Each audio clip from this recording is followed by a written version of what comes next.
الحمد لله نحمده ونستعينه ونستغفره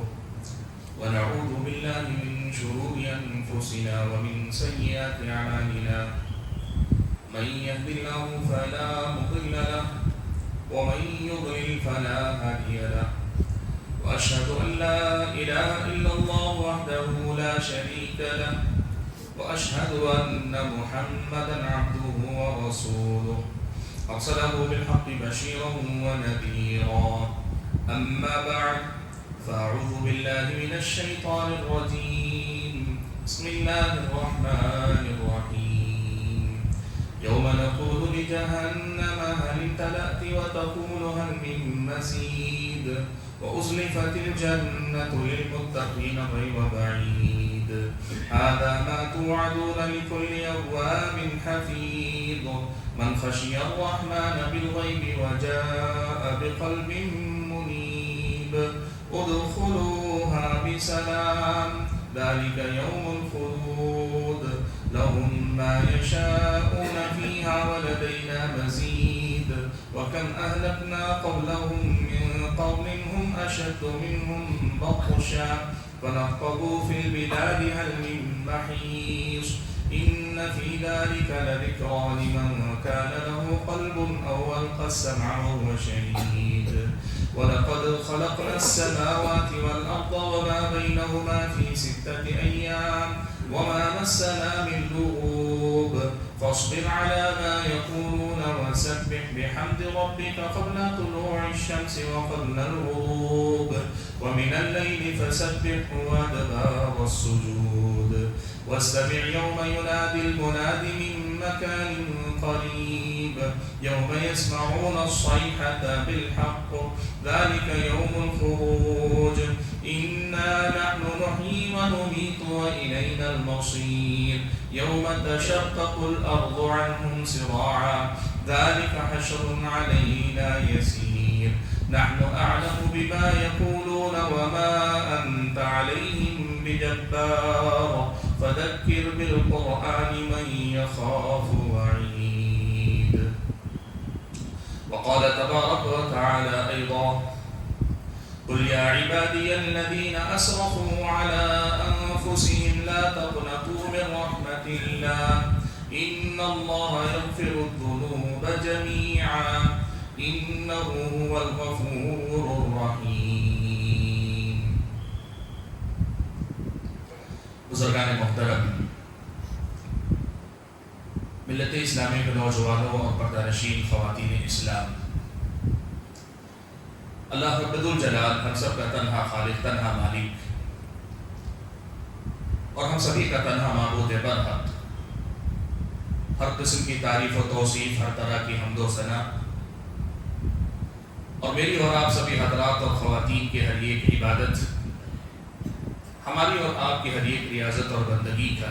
اکیلا اور تنہا مستحق رب ہے معبود برحق ہے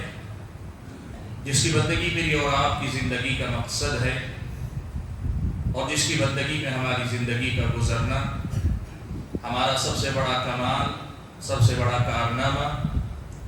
اور دنیا اور آخرت دونوں ہی مقامات پر کامیابی اور کامرانی کی ضمانت ہے درود و سلام نبی آخر الزمان پیارے نبی محمد صلی اللہ علیہ وسلم کے ذات گرامی پر جنہیں اللہ تبارک و تعالیٰ نے اپنا آخری نبی و رسول بنا کر بھیجا جنہیں اللہ تبارک و تعالیٰ نے جو دین دے کر بھیجا اس کا عملی نمونہ اور مثالی نمونہ بنا کر بھیجا جنہوں نے اللہ تعالیٰ کے دین کی ہر بات کو ہمیں پڑھایا بھی سکھایا بھی عمل کر کے خود کو نمونے کے طور پر ہمارے سامنے پیش فرمایا بھی اور رہتی دنیا تک ہماری اور آپ کی دینی ضرورتوں کے لیے اپنی سیرت کو ایک مثال اور اپنی سیرت کو ہمارے اور آپ کے سامنے ایک نمونے کے طور پر پیچھے چھوڑ کر اس دنیا سے رخصت ہوئے حاضرین جمعہ ماہ رمضان کی بابرکت ساعتیں ہم اور آپ کو نصیب ہیں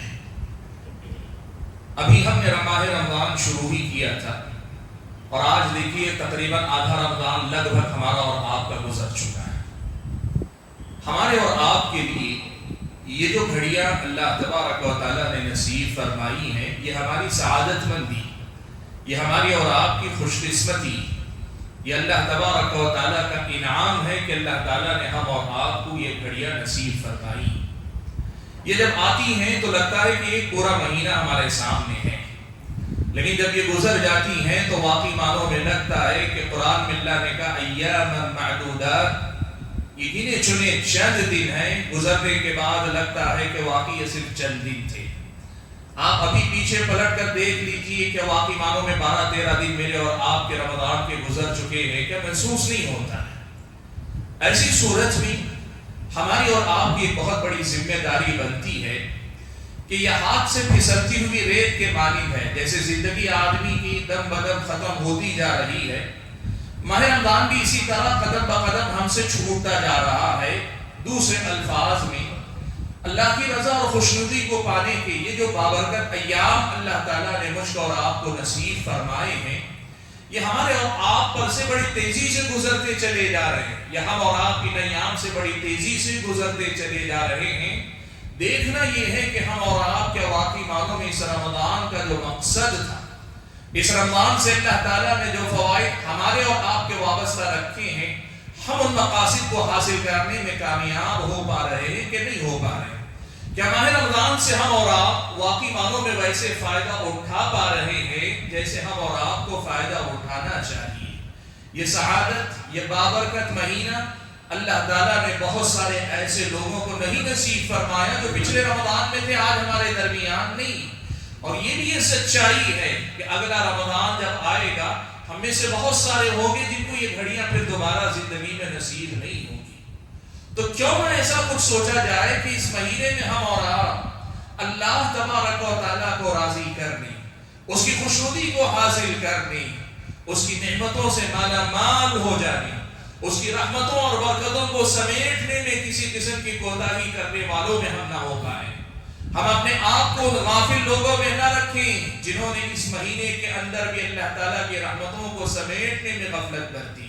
ہم ایسے لوگ نہ ہوں جو عام دنوں کی طرح اس مہینے میں سستی اور کاہلی کا شکار ہو گئے۔ نعمتیں ہمارے سامنے تھیں، ہمارے دروازے پہ تھی، بلکہ یوں کہیے ہمارے لب کھلے تو ہمیں نعمتیں رحمتیں اللہ دینے تیار ہے، اور ہم اور آپ اس کے باوجود بھی یہ رحمتیں نہ لے پائے۔ ایسے بدقسمت لوگوں میں ہم اور آپ اپنے آپ کو شامل ہونے سے بچا لیں، اس کی ہم اور آپ کو پہلے سب سے پہلے فکر کرنی چاہیے۔ حاضرین گرامی قدر، ماہ رمضان کی برکتوں کو پانے کا طریقہ کیا ہے؟ بہت آسان طریقہ۔ آپ کو اور ہم کو کچھ نیا اور کوئی غیر معمولی کرنے کی ضرورت نہیں۔ اس مہینے میں جو خصوصی عبادتیں، جو خصوصی اعمال، جو خصوصی نیکیاں کتاب و سنت میں ہم اور آپ کو سکھلائی بتلائی گئی ہیں، ان نعمتوں کی حفاظت کرنے، ان عبادتوں کی حفاظت کرنے، بہت زیادہ کچھ غیر معمولی کرنے کی ضرورت نہیں، اپنی جان پر کوئی بوجھ لینے کی ضرورت نہیں۔ بہت آسانی کے ساتھ اس رمضان کی یا ہر رمضان کی اللہ تعالیٰ نے جو مشروع عبادتیں رکھی،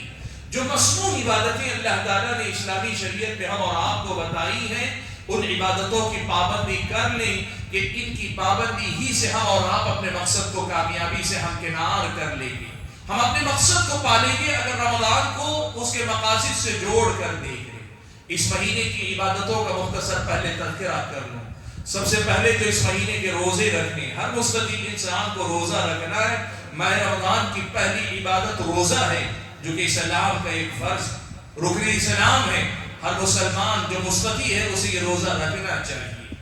اس مہینے کی عبادتوں میں دوسری عبادت قیام ہے، جسے ہم تراویح کہتے ہیں۔ ماہ رمضان کی مناسبت سے اس قیام کی حفاظت کیجیے، اس قیام کی پابندی کیجیے۔ افطار کے بعد طبیعت کا بوجھل پن، طبیعت کے اندر کی سستی اکثر و بیشتر ہم اور آپ کو اس نماز میں کوتاہی پر آمادہ کرتی۔ حفاظت کیجیے اپنے قیام کی، اپنی تراویح کی۔ اگر ہم اور آپ اپنی تراویح کی حفاظت کر لے گئے، ہم رمضان کے مقصد سے اور زیادہ قریب ہوتے ہوئے آگے بڑھیں گے۔ اس رمضان کی عبادتوں میں سے ایک بڑی عبادت قرآن کی تلاوت، قرآن کی کثرت سے تلاوت کرنا اس مہینے کی عبادتوں میں سے۔ وہ رمضان تراویح میں قرآن سننے کی بات نہیں، نماز تراویح سے الگ قرآن کی تلاوت کرنا۔ اور اہل علم نے یہاں تک لکھا، عام دنوں میں قرآن مجید کو تدبر کے ساتھ غور و فکر کر کے پڑھنا، اس کے معنی مطلب کو سمجھ کر پڑھنا افضل ہے۔ ماہ رمضان میں کثرت سے تلاوت کرنا افضل ہے، تدبر سے زیادہ قرآن کی کثرت سے آدمی کو تلاوت کرنی چاہیے۔ رمضان کی عبادتوں میں سے ایک اہم عبادت، ماہ رمضان کی عبادتوں میں سے بڑی عبادت یہ بھی ہے، اللہ کے نبی صلی اللہ علیہ وسلم اللہ کی راہ میں خرچ کیا کرتے، خوب دیا کرتے تھے۔ اللہ کے نبی صلی اللہ علیہ وسلم کی سخاوت کی کوئی مثال نہیں تھی جو دنیا میں پیش کی جا سکے۔ اللہ کے نبی صلی اللہ علیہ وسلم یہ جو خرچ کرتے تھے، ذہن میں رکھیے گا، یہ زکوٰۃ نہیں تھی۔ ہم بہت سارے ایسے ہیں جو رمضان میں بھی خرچ کرنا چاہتے ہیں تو زکوٰۃ ہی میں سے دینا چاہتے ہیں۔ زکوٰۃ تو دینی ہے، سال کے 12 مہینے جب بھی فرض ہو آپ کو دینی، لیکن رمضان میں جو خرچ کرنے کی عبادت جو اللہ کے نبی کرتے تھے وہ زکوٰۃ کے علاوہ ہے، اس لیے کہ اللہ کے نبی نے کبھی اپنے پاس اتنا مال رکھا نہیں کہ اس پر آپ کی زکوٰۃ واجب ہو، اتنا روپیہ پیسہ دینار درہم رکھے نہیں۔ اللہ کے نبی عام سخاوت کیا کرتے تھے۔ اس مہینے میں اللہ کی راہ میں خوب خرچ کریں، یہ بھی رمضان کی عبادتوں میں سے،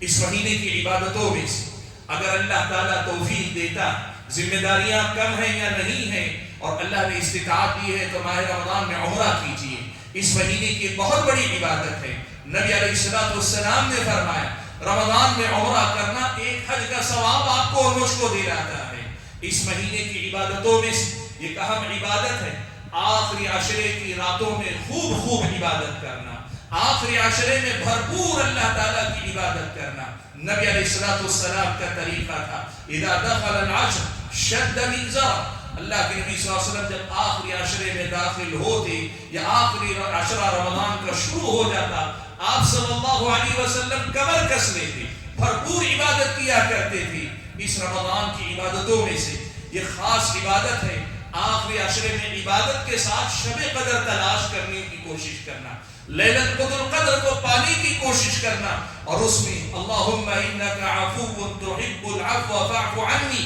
اس دعا کا کثرت سے اہتمام کرنا۔ ماہ رمضان کی عبادتوں میں سے یہ عبادت ہے۔ اس رمضان کی ہر رمضان کی عبادتوں میں سے ایک عبادت یہ بھی ہے کہ بندہ اعتکاف میں بیٹھے، اعتکاف میں رہے، آخری عشرہ پورا کا پورا اعتکاف میں بیٹھے۔ یہ رمضان کی مشروع اور مسنون عبادتوں میں سے، ماہ رمضان کی عبادتوں میں سے صرف یہ نیکیاں کرنا ہی نہیں، ان کے ساتھ ساتھ 5 وقتہ نمازوں کی باجماعت پابندی جو ہر دن کرنی ہے، رمضان میں خصوصی طور پر کرنی ہے۔ سنتوں کا اہتمام جو عام دنوں میں بھی کرنا، ان دنوں میں بھی بکثرت کرنا ہے۔ ماہ رمضان کی عبادتوں میں سے یہ بھی عبادت ہے کہ ہم اور آپ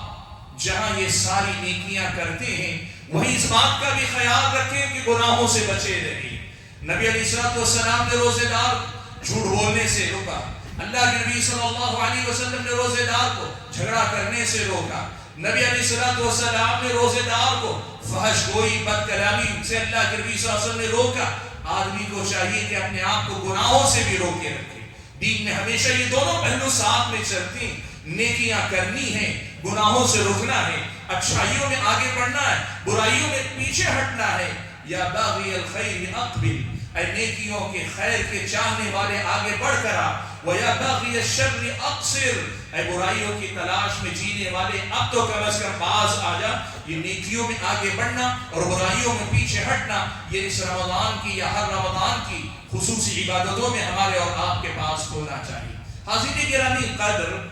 یہ کچھ عام بنیادی کا عبادتیں، کم سے کم ہم اور آپ ان عبادتوں کا اہتمام کر لیں۔ میرا اور آپ کا رمضان اپنے مقاصد کی کامیابی میں اپنے مقاصد کے حصول میں کامیاب ہو جائے گا، اور ہم اور آپ واقعی معنوں میں اللہ تبارک و تعالیٰ کے پاس اس کے مقرب بندے بنا دیے جائیں گے۔ حاضرین گرامی قدر، اس بنیادی بات کو آپ کے سامنے یاد دلانے کے بعد خصوصی طور پر میں جو بات آج کے اس خطبہ جمعہ میں آپ کو سب کو یاد دلانا چاہتا ہوں، اور میں اپنے آپ کے لیے بھی یاد دہانی کرنا چاہتا ہوں، وہ یہ کہ رمضان کے مقاصد میں سے بہت بڑا مقصد یہ ہے کہ اس رمضان میں ہماری اور آپ کی مغفرت ہو جائے، ہم دھل دیے جائیں، ہمارے گناہ مٹا دیے جائیں، ہمیں صاف کر دیا جائے، زندگی ہماری اور آپ کی اس سفید کپڑے کی طرح ہو جائے جس پر دھلنے کے بعد کوئی داغ دھبا باقی نہ رہے۔ بندہ مومن ویسا بن جائے جیسا وہ اپنی ماں کے پیٹ سے نکل کر دنیا میں آیا، اپنے گناہوں کی مغفرت کے کی فکر کرنا، رمضان گزرنے سے پہلے پہلے اللہ تعالیٰ کے پاس اپنے گناہوں کی صفائی حاصل کر لے، اللہ کے پاس مغفرت کا پروانہ حاصل کر لینا، یہ رمضان کے مقاصد میں سے ایک اہم مقصد ہے، اس کو یاد رکھیے گا۔ پیارے نبی صلی اللہ علیہ وسلم اسی مقصد کو یاد دلاتے ہوئے فرمایا، جب آپ صلی اللہ علیہ وسلم پر منبر پر چڑھے 3 مرتبہ آپ نے آمین کہی، اور اللہ کے نبی صلی اللہ علیہ وسلم نماز سے فارغ ہوئے، صحابہ نے اللہ کے نبی سے پوچھا، اللہ کے نبی یہ تو آپ کا معمول نہیں تھا کہ آپ جب منبر پر چڑھے تب آمین کہیں، یہ آپ کا معمول نہیں تھا، پھر آج آپ نے آمین کیوں کہی؟ اللہ کے نبی نے 3 مرتبہ آمین کہنے کی 3 وجوہات بیان کی، اور ان میں سے ایک وجہ اللہ کے نبی نے بیان کی، کہا میں نے جب قدم رکھا جبرائیل امین نے یہ کہا کہ جس بندے کو اللہ تعالیٰ رمضان کا مہینہ نصیب فرمائے اور رمضان کا مہینہ گزر جائے اور وہ اپنے لیے اللہ تعالیٰ کی طرف سے مغفرت کا پروانہ حاصل کرنے میں ناکام ہو جائے، ایسا بندہ اپنی زندگی میں ناکام اور نامراد ہے، اس کی ناک خاک آلود ہو، وہ اپنی ناک مٹی میں رگڑے۔ یہ دعا جبرائیل امین نے کہی تو میں نے اس پر آمین کہی ہے۔ سبحان اللہ بھائیو، اس کا مطلب یہ ہوا رمضان کامیابی سے ہمکنار اس کا ہوا جس کو اللہ تعالیٰ نے مغفرت کا پروانہ عطا کیا۔ وہ مسلمان اپنے رمضان میں کامیاب ہوا جسے اللہ تبارک و تعالیٰ نے مغفرت کا پروانہ عطا فرمایا۔ وہ بندہ جو اللہ کے سامنے مغفرت کا مستحق بن جائے، اپنے آپ کو جہنم سے آزاد کر لے، اپنے آپ کو اللہ تعالیٰ کی ناراضگی کے راستے سے ہٹا لے، اللہ تعالیٰ کو راضی کر لے جائے، اس حد تک کہ اللہ تعالیٰ اس کو معاف کر دے، درگزر کر دے، اس کے گناہوں کو مٹا دے، اس کے گناہوں پہ پردہ ڈال دے، اللہ تعالیٰ اس کو بالکل دھل دھلا کے صاف کر دے، وہ بندہ اصل میں کامیاب ہوا، اس بندہ مومن کا رمضان حقیقت میں کامیاب ہوا۔ اور یہ فیصلہ نبی علیہ السلام نے فرمایا، اللہ تعالیٰ رمضان کے ہر رات میں فرماتا ہے وَلِلَّهِ عُتَقَاءُ مِنَ النَّارِ، اللہ تعالیٰ کی طرف سے جہنم سے آزادی کے پروانے روزانہ دیے جاتے ہیں، روزانہ جہنم سے بہت سارے جہنم کے قیدی آزاد کیے جاتے ہیں، وہ جن کے اعمال نے انہیں جہنم سے باندھ دیا تھا، وہ جن کی بدعمالیوں کی وجہ سے وہ جہنم کے مستحق بن چکے تھے، وہ جن کے گناہ اس قدر زیادہ ہو چکے تھے کہ وہ اللہ کی نظر میں اللہ کے نزدیک جہنمی لکھ دیے گئے تھے۔ وَلِلَّهِ عُتَقَاءُ مِنَ النَّارِ، اللہ تعالیٰ ایسے لوگوں کو جہنم سے آزاد کرتا جائے گا، آزادی کے پروانے دیتا چلا جائے گا۔ وَذَلِكَ كُلَّ لَيْلَةٍ، اور یہ فیصلے اللہ تعالیٰ ہر رات فرمائے گا، ماہ رمضان کی ہر رات اللہ تبارک و تعالیٰ یہ آزادی کے فیصلے سنائے گا۔ سبحان اللہ، اللہ کے بندو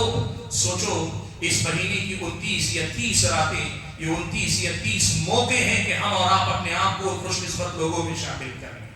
اور خوش قسمت لوگوں میں اپنے آپ کو لے جائیں جنہیں اللہ تبارک و تعالیٰ جہنم سے آزاد کرتا ہے، جنہیں اللہ تعالیٰ جہنم سے آزادی کا پروانہ نصیب کرتا ہے۔ وہ دینے کے لیے آمادہ، وہ دینے کے لیے تیار، وہ معاف کرنے کے لیے تیار، وہ آزاد کرنے کے لیے تیار، وہ مغفرت کا پروانہ بانٹ رہا ہے۔ سوال یہ ہے کہ کیا ہم اور آپ واقعی معنوں میں اپنے آپ کو اس کا مستحق بنا پا رہے ہیں؟ کیا ہم اور آپ واقعی معنوں میں اللہ تعالیٰ کے پاس آزادی حاصل کر پا رہے ہیں؟ اس رمضان میں فکر اس کی کیجئے کہ ہم اور آپ اللہ تعالیٰ کے پاس جہنم سے آزاد ہو جائیں، اس لیے کہ اگر یہ نہ ہوا تو رمضان نہیں ہوا، یہ نہیں ہوا تو ماہ رمضان کا مقصد ہم اور آپ کو حاصل نہیں ہوا، مغفرت نصیب نہ ہوئی تو ہم اور آپ رمضان گزار لے گئے، یا رمضان ہم پر سے گزر گیا، لیکن گناہوں کے جس راستے سے گزر جانا تھا یا گناہوں کے پروانے کو جو ہم تک پہنچ جانا تھا اس میں ہم آپ ناکام اور نامراد قرار پائیں گے۔ حاضرین گرامی قدر، یہ ایک ایسا مقصد ہے جس مقصد کو ہمیں پہلے دن سے یاد رکھنا چاہیے، رمضان کے ہر پل یاد رکھنا چاہیے، اور رمضان کے اختتام تک اور زندگی کے اختتام تک ہم اور آپ کو اس کو یاد رکھنا چاہیے کہ ماہ رمضان میں ہمیں اللہ تعالیٰ سے مانگنا چاہیے کہ اللہ تعالیٰ ہمیں مغفرت کا پروانہ عطا فرما دے۔ سوال یہ ہے کہ ماہ رمضان میں اللہ تعالیٰ مغفرت کا پروانہ کیسے عطا فرمائے گا، یہ مقصد ہمیں کیسے ملے گا؟ آپ اگر احادیث پڑھ کر دیکھیں، احادیث میں نبی علیہ السلام نے ماہ رمضان سے متعلق اس کے 2 راستے بیان فرمائے۔ پہلا راستہ یہ کہ یہی عبادتیں جن کا تذکرہ ابھی میں نے آپ کے سامنے کیا، نبی علیہ السلام نے فرمایا تم اللہ کی عبادت میں لگے رہو، اللہ تعالیٰ تمہارے گناہوں کو مٹانے میں لگا ہے۔ تم گناہوں کے پیچھے تم اللہ تعالیٰ کی عبادت کی فکر میں لگ جاؤ، اللہ تعالیٰ تمہارے گناہوں کو مٹاتا چلا جائے گا۔ حضرت ابو ہریرہ رضی اللہ تعالیٰ عنہ نے روایت فرمائی، اللہ کے نبی صلی اللہ علیہ وسلم نے فرمایا، کہا من صام رمضان ایمانا واحتسابا غفر له ما تقدم من ذنبه، جو آدمی رمضان کے روزے رکھے ایمان کی حالت میں، واحتسابا اللہ کے پاس اجر و ثواب کی امید رکھتے ہوئے، اللہ سے لالچ رکھتا ہے، اللہ سے امید رکھتا ہے، اللہ تعالیٰ سے ایک آرزو رکھتا ہے کہ اللہ تعالیٰ اس روزے کو قبول کر لے، وہ راضی ہو جائے، جو ایمان اور احتساب کے ساتھ روزہ رکھے گا، غفر له ما تقدم من ذنبه، اس کے پچھلے سارے گناہ معاف کر دیے جائیں گے۔ ومن قام رمضان ایمانا واحتسابا، جو رمضان کا قیام کرے گا، رمضان کا قیام ابتدا سے لے کے انتہا تک، ہر دن پورا پورا قیام، انسان کے اندر جتنی استطاعت ہے اتنی استطاعت بھر قیام، من قام رمضان، جو رمضان میں قیام کر لے جائے، ایمان و احتسابا، ایمان رکھنے والا ہو اور ساتھ میں اللہ تعالیٰ سے اجر کی امید رکھتا ہو، غفر له ما تقدم من ذنبه، اس کے پچھلے سارے گناہ معاف کر دیے جائیں گے۔ ومن قام لیلۃ القدر ایمانا واحتسابا، اور جو آدمی شب قدر میں قیام کرے، شب قدر میں نماز پڑھے، شب قدر میں اللہ تعالیٰ کی عبادت کے لیے نماز قائم کرے،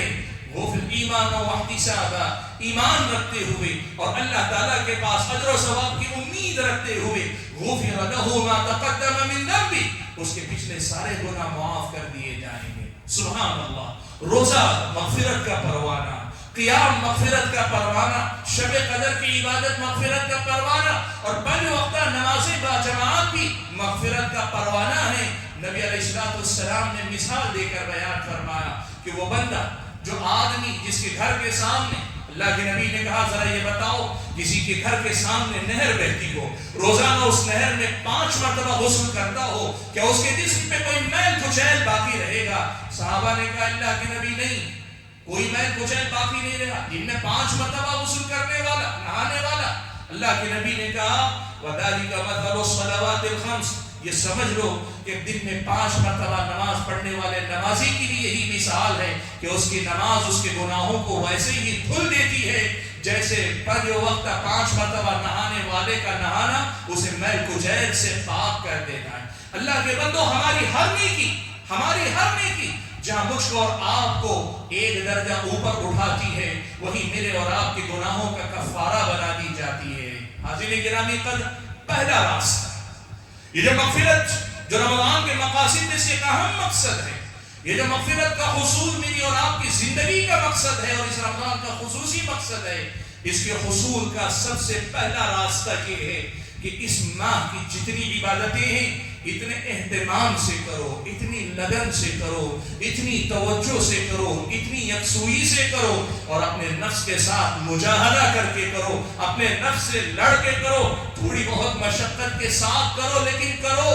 ایسے عبادت کرو کہ اللہ کو ہماری ادا پسند آ جائے، اللہ کو ہماری عبادت پسند آ جائے اور وہ ہم سے راضی ہو کر ہمارا سارا حساب پاک کر دے، ہمارے سارے گناہوں کو معاف فرما دے۔ یہ پہلا راستہ ہے جہاں سے ہم اور آپ اپنے لیے مغفرت کا پروانہ حاصل کر سکتے ہیں۔ اور دوسرا راستہ یہ ہے کہ صرف ان عبادتوں پہ بس نہ کر کے اپنے گناہوں کو یاد کر کر کے اللہ تعالیٰ سے دعائیں کیا کرو، استغفار کرو، توبہ کرو، اللہ سے مانگو معافی اپنے گناہوں کی۔ وہ گناہ جو مجھے اور آپ کو یاد آتے ہیں ان کی بھی معافی مانگو، اور وہ گناہ جس کو کر کے ہم بھول گئے لیکن میرے اور آپ کے نامے میں درج ہیں، گناہ کر کے ہم یاد نہیں رکھ سکے لیکن جنہوں نے لکھا وہ لکھ کر رکھے ہوئے ہیں، ان گناہوں سے اللہ تعالیٰ کے سامنے معافی مانگو، استغفار کرو، اللہ تبارک و تعالیٰ کے سامنے توبہ و استغفار کثرت سے کیا کرو۔ سبحان اللہ، دیکھو شب قدر جیسی رات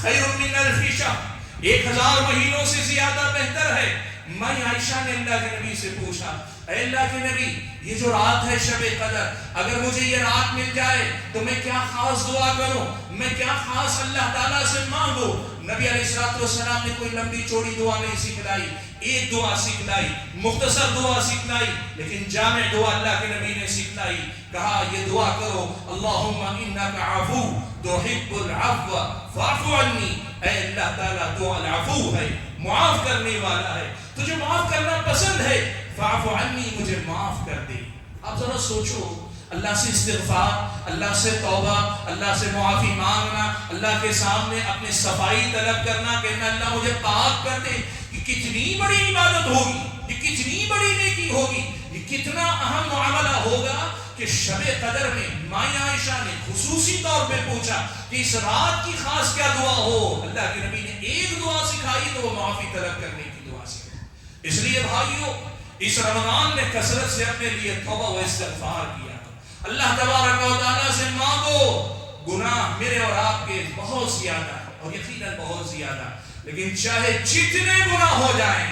چاہے جتنے گناہ ہو جائیں، ایک بات یاد رکھنا، اللہ تعالیٰ کی مغفرت اور اس کی رحمت کی وسعت اس قدر زیادہ ہے، سارے انسانوں کے سارے گناہ اس میں سما جاتے ہیں. اللہ تعالیٰ سب معاف کر دیتا ہے، اللہ تعالیٰ سب درگزر کر دیتا ہے، سارے گناہ معاف کر سکتا ہے. تنہائی میں گناہ کیے ہوں گے، لوگوں کے سامنے گناہ کیے ہوں گے، چھوٹے چھوٹے گناہ کیے ہوں گے، بہت بڑے بڑے گناہ کیے ہوں گے. ہم نے جو بھی گناہ کیے ہیں، ہمارے اور آپ کے گناہ سچی توبہ چاہتے ہیں، صرف ایک سچا فیصلہ چاہتے ہیں. اللہ کے سامنے گڑ گڑا کے اپنے گناہوں کی معافی مانگو. دیکھو قرآن کی آیت جو میں نے آپ کے سامنے پڑھی، اس آیت میں اللہ تبارک و تعالیٰ نے کتنے پیارے انداز میں ہم اور آپ سے خطاب کیا. کہا قل، اے اللہ کے نبی کہہ دیجئے، یا عبادی الذین اسرفوا علی انفسہم، میرے وہ بندو جنہوں نے اپنے نفسوں پہ ظلم کیا، میرے وہ بندو جنہوں نے گناہ کر کر کے اپنے آپ پہ ظلم کیا ہوا ہے، لا تقنطوا من رحمت اللہ، تم کبھی بھی اللہ تعالیٰ کی رحمت سے مایوس مت ہونا. تم نے چاہے جتنے گناہ کیے ہو، آج آپ اور میں یہاں بیٹھے یا کھڑے ہیں جہاں بھی ہیں، آج اگر ہم اور آپ کو یہ لگتا ہے بڑا گنہگار ہوں، گناہوں میں لطپت ہوں، ڈوبا ہوا ہوں، چاہے جتنے گناہ کیا ہو، الذین اسرفوا علی انفسہم، صرف ظلم نہیں کیا، ظلم کی انتہا کر دی، اپنے نفسوں پہ ظلم کرنے میں انتہا کر دی، بے انتہا ظالم اپنے آپ میں بن گئے ہو. لا تقنطوا من رحمت اللہ، اللہ کی رحمت سے مایوس مت ہو. ان اللہ یغفر الذنوب جميعا، اللہ سارے گناہ معاف فرما دے گا. انہ هو الغفور الرحیم، یقیناً وہی بخشنے والا، رحم کرنے والا، وہ غفور ہے، وہ رحیم ہے. اسے یا غفور یا رحیم کے نام سے پکارو، اس سے مغفرت مانگو، اس سے رحمت طلب کرو، وہ رحم کرے گا، وہ مغفرت کا پروانہ دے گا، معاف فرمائے گا. اپنے گناہوں کی معافی مانگو. اور اگر احادیث مبارکہ کو دیکھو، سبحان اللہ، پیارے نبی صلی اللہ علیہ وسلم نے کتنے پیارے انداز میں ہمیں دعوت دی. سنن ترمذی کی روایت ہے، حضرت انس بن مالک رضی اللہ تعالیٰ عنہ راوی ہیں، فرماتے ہیں نبی علیہ الصلوۃ والسلام نے فرمایا کہ اللہ تبارک و تعالیٰ نے فرمایا، حدیث قدسی ہے، فرماتے ہیں کہ اللہ تعالیٰ نے فرمایا کہ یا ابن آدم، اے آدم کے بیٹے، ہم میں سے ہر ایک مخاطب، ہم میں سے ہر ایک آدمی مخاطب، رب ذوالجلال مجھ سے اور آپ سے خطاب کر رہا ہے. یہ آپ نے آپ کو مخاطب کر کے سمجھے گا. یا ابن آدم، اے آدم کے بیٹے، انک ما دعوتنی ورجوتنی غفرت لك على ما كان منك ولا ابالي. اللہ نے فرمایا کہ آدم کے بیٹے، جب تک تم مجھ سے امید رکھے گا اور جب تک تم مجھ سے معافی مانگتا رہے گا، میں معاف کرتا جاؤں گا، مجھے کوئی پرواہ نہیں کہ تیرے گناہ کتنے. سبحان یا ابن آدم لو بلغت ذنوبك عنان السماء، اے آدم کے بیٹے، اگر تیرے گناہ آسمان کے بادلوں تک جا پہنچے، تو نے گناہ اتنے کیے کہ تو نہیں، تیری زمین پوری بھر گئی، اور زمین بھرنے کے بعد اب آسمان تک تیرے گناہ جا پہنچے، تیرے گناہ آسمان کے بادلوں تک جا پہنچے ہیں. اللہ تعالیٰ نے فرمایا لو بلغت ذنوبك عنان السماء ثم استغفرتنی، پھر بھی اگر تم مجھ سے معافی مانگے گا، مجھ سے مغفرت طلب کرے گا، غفرت لك على ما كان منك ولا ابالي، میں تجھے معافی کا پروانہ دے دوں گا، مجھے کوئی پرواہ نہیں کہ تیرے گناہ کتنے تھے. اللہ تعالیٰ نے آگے فرمایا یا ابن آدم، اے آدم کے بیٹے، لو اتیتنی بقراب الارض خطایا، زمین بھر گناہ لے کر میرے پاس آئے گا، لاتیتک بقرابها مغفرہ، اتنی ہی مغفرت کا پروانہ لے کر میں تجھ تک آؤں گا. اللہ کے بندو، وہ معاف کرنا چاہتا ہے، وہ ہم اور آپ کو درگزر کرنا چاہتا ہے، وہ ہمارے اور آپ کے گناہوں کو مٹانا چاہتا ہے. سوال یہ ہے کہ کیا ہم اور آپ واقعی معنوں میں اپنے گناہوں کو مٹانا چاہتے ہیں؟ ہم اور آپ کے واقعی معنوں میں وہ مغفرت کا پروانہ حاصل کرنا چاہتے ہیں؟ اللہ تعالیٰ تو رمضان میں اور غیر رمضان میں ہمیشہ معاف کرنا چاہتا ہے۔ ماہ رمضان تو خصوصی طور پہ مغفرت کے حصول کا مہینہ، رمضان کے مقاصد میں سے ایک مقصد یہ بھی ہے، تو اپنے آپ کو اس مغفرت کا مستحق کیوں نہ بنایا جائے۔ حاضرین گرامی قدر، یہ بات بھی یاد رکھیے گا، یہ گناہوں کی معافی یہ میرے اور آپ کے رمضان کے اختتام تک حاصل ہونے کا مقصد نہیں، یہ پہلے دن حاصل ہو جانا چاہیے۔ کیوں معلوم ہے آپ کو؟ ایک بات یاد رکھیے گا، عبادتیں جو بوجھل لگتی ہے نا، عبادتوں میں دل ذرا کم جو لگتا ہے نا، عبادتیں جو ذرا مشکل نظر آتی ہے نا، اس کی وجہ صرف یہ نہیں ہے کہ میرے اور آپ کا جسم بہت موٹا ہو گیا ہے، یا اس کی وجہ صرف یہ نہیں ہے کہ ہم کھا پی کے بہت زیادہ مست ہو کر آتے ہیں۔ یہ ظاہری اسباب ہیں۔ یاد رکھنا، عبادتوں کے بوجھل ہونے کی بہت بڑی وجہ، اور حقیقت میں دیکھو تو سب سے بڑی وجہ یہ ہوتی ہے کہ یہ میرے اور آپ کے گناہوں کا بوجھ ہے جو عبادتوں کو بوجھل بنا دیتا ہے۔ جس کی زندگی میں گناہوں کا بوجھ ہونا، اس آدمی کی طبیعت اس قدر بوجھل ہو جاتی ہے کہ عبادت اس کے لیے مشکل نظر آتی ہے۔ استغفار، یہ توبہ، یہ اللہ کے سامنے گڑ گڑانا، یہ اللہ کے سامنے معافی مانگنا، اس کے کئی فائدے، ان فائدوں میں سے بڑا فائدہ یہ ہے کہ اللہ تبارک و تعالی ہماری اور آپ کی پیٹھ پہ سے گناہوں کا یہ بوجھ اتار دیتا ہے۔ اللہ تعالیٰ میری اور آپ کی پیٹھ سے گناہوں کا یہ بوجھ گرا دیتا ہے۔ ہم ہلکے پھلکے ہو جاتے ہیں، عبادت میں پھر دل لگنے لگتا ہے، پھر شوق بڑھنے لگتا ہے، عبادت پھر آسان کر دی جاتی، عبادت میں پھر لذت آنے لگتی، عبادت میں پھر بندے کو مزہ ملنے لگتا ہے۔ شرط یہ ہے کہ اپنی پیٹھ پر اٹھایا ہوا گناہوں کا بوجھ اتارنے میں کامیاب ہو جائے۔ اسی لیے یہ نہ سوچو کہ ابھی رمضان باقی ہے، رمضان کے اختتام تک میں مغفرت مل گئی تو میں کامیاب ہو جاؤں گا۔ پوری کامیابی نہیں، اصل کامیابی یہ ہے کہ ابتدا میں معافی مل جائے، ابھی معافی مل جائے، آج مجھ کو اور آپ کو معافی مل جائے، اور اس کے بعد اگلے پورے رمضان کی عبادتیں میرے اور آپ کے لیے آسان کر دی جائیں۔ اللہ میرے اور آپ کے لیے عبادتوں کو آسان کر دے۔ اس آسانی کے حصول کے لیے اس نفس کو پاک کرنے، اپنے گناہوں کے بوجھ کو ہٹانے، اپنے گناہوں کے بوجھ کو اتارنے کی فکر کریں کہ یہیں سے اصل میں مجھ کو اور آپ کو اللہ تبارک و تعالیٰ کی وہ توفیق ملے گی کہ جس توفیق کے نتیجے میں اگلے بقیہ ایام میں ہم بھرپور عبادت کر پائیں گے، اللہ کو راضی کر پائیں گے، جو اب تک نہ کر سکے وہ نیکی کر پائیں گے، اور جو نیکی اب تک صحیح ڈھنگ سے نہیں کر پائے وہ زیادہ بہتر طریقے سے ہم اور آپ کر پائیں گے۔ اپنے گناہوں کے بوجھ کو اتارنے کی کوشش کریں۔ سبحان اللہ۔ کبھی آپ اس مسئلے پر بھی غور کریں، اہل علم کی گفتگو سنیں، یوٹیوب پر آپ کے سامنے الحمدللہ بہت سارے بیانات، ان گناہوں نے ہم سے کیا کچھ چھینا، ان گناہوں نے ہم سے کیا کیا چھینا ہے، گناہوں کے نقصانات کیا کیا ہم اور آپ پر ہوئے، اس پر اگر آپ دیکھیے تو پتہ یہ چلتا ہے اتنا بڑا نقصان ہے ان گناہوں کا ہمارے ساتھ لگے رہنا، یا ان گناہوں کا ہمارے اعمال نامے میں باقی رہنا، یا اس بوجھ کو اٹھائے پھرنا، اتنا بڑا نقصان ہے کہ کوئی نادان ہی ہوگا جو استغفار میں دیر کر سکتا ہے۔ سوچو، نبی علیہ السلام معصوم عن الخطا، اللہ کے نبی صلی اللہ علیہ وسلم معصوم ہیں، آپ صلی اللہ علیہ وسلم کو اللہ تعالیٰ گناہوں سے بچا کر رکھتا ہے۔ انبیاء علیہ السلام معصوم ہوتے ہیں، لیکن اس کے باوجود اللہ کے نبی دن میں 100 مرتبہ سے زیادہ استغفار کرتے ہیں، 70 مرتبہ اللہ کے نبی توبہ کرتے ہیں۔ ہمارے اور آپ کے لیے توبہ استغفار کس قدر زیادہ ضروری، کس قدر استغفار مجھ کو اور آپ کو کرنا چاہیے، ذرا اندازہ لگاؤ۔ ماہ رمضان میں اس عبادت پر محنت کرو، استغفار کرو، کثرت سے اللہ تعالیٰ کے سامنے توبہ کرو، اور یاد رکھو کئی بار کیا ہوگا معلوم ہے، ہم نیکی کر کے شاید اس مقام تک بسا اوقات نہ پہنچ پائیں، نیکی کریں گے، ہم جائیں گے، آگے بڑھیں گے انشاءاللہ، لیکن شاید نیکیاں کر کے اس مقام پہ نہ پہنچ پائیں۔ گناہوں پہ اگر ہم شرمندہ ہو کے اللہ کے سامنے رونا سیکھ لیں، اللہ کے سامنے گڑ گڑانا سیکھ لیں، اللہ کے پاس مغفرت مانگنا سیکھ لیں، تو کبھی ہماری یہ توبہ ہمیں بہت اونچے درجے کا بندہ بنا دے گی۔ سبحان اللہ۔ ہمارے معاصر دور کے عالم دین کی ایک بات میں نے پڑھی تھی، بڑی پیاری بات لکھی، کہا ایک دن مجھے خیال آیا میں یہ دیکھوں قرآن میں تلاش کروں کہ اللہ تعالیٰ کس سے محبت کرتا ہے۔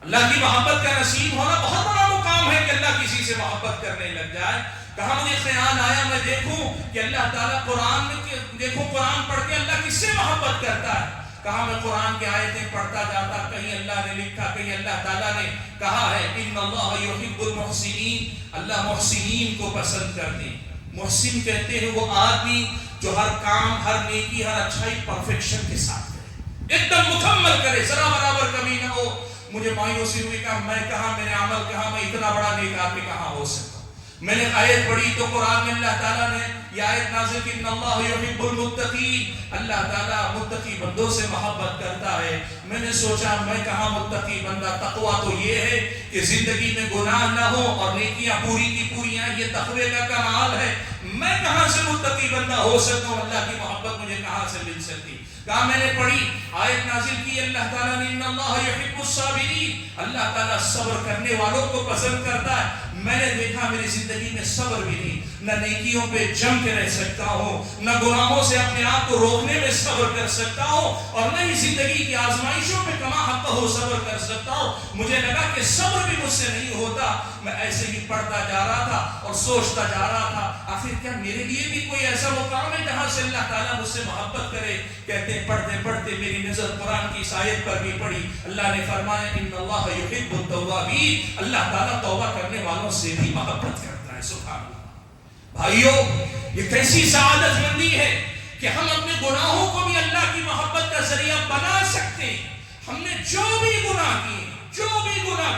ان گناہوں پہ شرمندگی, ان پہ اللہ کے سامنے اقرار, شرمندگی, اقرار اور آئندہ نہ کرنے کے لیے عہد و پیمان ہم اور آپ کریں گے. یہ میری اور آپ کی توبہ نہ صرف یہ کہ گناہ معاف کروائے گی, اللہ تعالیٰ کا محبوب بنائے گی, اللہ ہم سے محبت کرنے لگے گا. کہتے ہیں جس وقت میری نظر پڑی میں نے کہا بڑے لوگ, نیک لوگوں کا تو نیک لوگ, اللہ نے میرے لیے بھی محبت کا ایک دروازہ کھلا رکھا ہے. مجھ جیسوں کے لیے بھی اللہ تعالیٰ نے محبت کا ایک دروازہ کھلا رکھا ہے, اور یہ دروازہ تو ہم سب پہ کھلا ہوا. ہم سب کو نہیں کہا, ہم سب توبہ کر سکتے ہیں. سچی توبہ کرو, سچی توبہ کرو. اس مہینے کو سچی توبہ کا مہینہ بناؤ, ایک ایسا مہینہ جو واقعی معنوں میری اور آپ کی زندگی بدل کر رکھ دے. واقعی معنوں میں توبہ کرو کہ اللہ تبارک و تعالیٰ مجھ کو اور آپ کو معافی کا پروانہ عطا کر دے. حاضرین گرامی, پر بات لمبی ہوگی اگر میں مزید کچھ باتیں آپ کے سامنے کہنا چاہوں, لیکن کہنا کیا چاہتا ہوں, ماہ رمضان کے مقاصد میں سے بہت بڑا مقصد ہے مغفرت کا حصول. اللہ تعالیٰ کی مغفرت کے ہم مستحق بنا دیے جائیں. میں نے آپ کے سامنے یہ بات ذکر کی کہ یہ دونوں راستے ہیں. ایک راستہ یہ کہ نیکیاں جو رمضان کی ہیں کرو کہ ان پر اللہ نے مغفرت کا وعدہ کیا ہے, اور دوسری طرف یہ کہ توبہ و استغفار کرو. اور کمال کیا ہے معلوم ہے, کمال یہ ہے کہ یہ دونوں راستے اپناؤ. ہم میں سے بہت ساری عبادتیں خوب کرتے ہوں گے, دعا توبہ و استغفار کی طرف سے غفلت ہوگی. ہم میں سے بہت سارے توبہ و استغفار بہت کرتے ہوں گے, لیکن عبادتوں میں کوتاہی ہوگی. رمضان کی نیکیوں میں ہم پیچھے ہوں گے. رمضان کے گنے چنے چند دن ہیں, ایام معدودہ, یہ چند گنے چنے دن ہیں. ان دنوں میں یہ دونوں راستے کھلے ہیں. نیکیوں میں مقابلہ کرو, مسابقہ کرو, آگے بڑھو, اور دوسری طرف مغفرت کے لیے اللہ کے سامنے گڑ گڑاؤ, اپنا دامن پھیلاؤ, اللہ کے سامنے معافی مانگو. اللہ تعالیٰ اگر مجھ کو اور آپ کو معافی دے دے, اور اللہ کرے ہم سب کو دے دے, اور یہ نصیب ہو گئی, ہم رمضان کے کو کامیاب بنا لے گئے, اپنی زندگی کو کامیابی سے ہم کنار کر لے گئے. میں اپنی گفتگو کو ختم کرتے ہوئے اللہ تبارک و تعالیٰ سے یہ دعا کرتا ہوں کہ اللہ تعالیٰ ماہ رمضان میں جو کچھ ہم سے اب تک ٹوٹی پھوٹی عبادتیں ہوئی ہیں ان کو اپنے فضل و کرم سے قبول فرما لے, اور جو رمضان باقی ہے اللہ تعالیٰ بھرپور عبادت کی توفیق ہم سب کو نصیب فرمائے. اللہ تعالیٰ ہمارے گناہوں کی سزا عبادتوں سے محرومی کی شکل میں ہمیں نہ دے. اللہ تعالیٰ مجھ کو اور آپ کو اپنے گناہوں کی مغفرت طلب کرنے والا مسلمان بنا دے. اللہ مجھ کو اور آپ کو سب کو اللہ تعالیٰ معاف فرما دے, مغفرت سب کو عطا کر دے. اس مہینے میں جن کو اللہ جہنم سے آزادی کا پروانہ عطا کرتا ہے, اللہ مجھے اور آپ کو سب خوش قسمت بندوں میں شامل فرمائے. اللہ تعالیٰ ہم اور آپ کو کہنے اور سننے سے زیادہ عمل کرنے کی توفیق عنایت فرمائے. ماہ رمضان کی رحمتیں, برکتیں, اس کی خیرات, اس کی اچھائیاں ہم سب کو نصیب فرمائے, اور اللہ تعالیٰ اس مہینے میں جو محروم ہوں گے ان میں ہم میں سے کسی کو شامل نہ کرے. اللہ تعالیٰ ہم اور آپ کو کہنے اور سننے سے زیادہ عمل کرنے کی توفیق عنایت فرمائے. آمین. وآخر دعوانا الحمد للہ رب العالمین.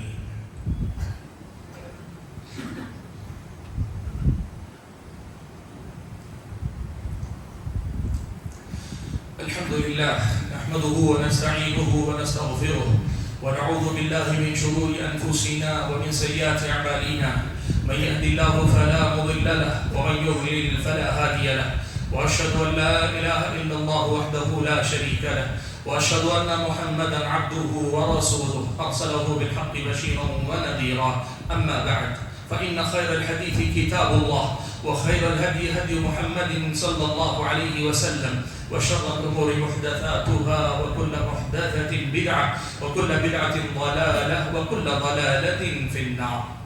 محترم حضرات اور خواتین اسلام، ماہ رمضان کی یہ بابرکت ساعتیں مجھ سے اور آپ سے نیکیوں کے میدان میں مقابلہ مسابقہ کرنے کا تقاضا کرتی ہیں،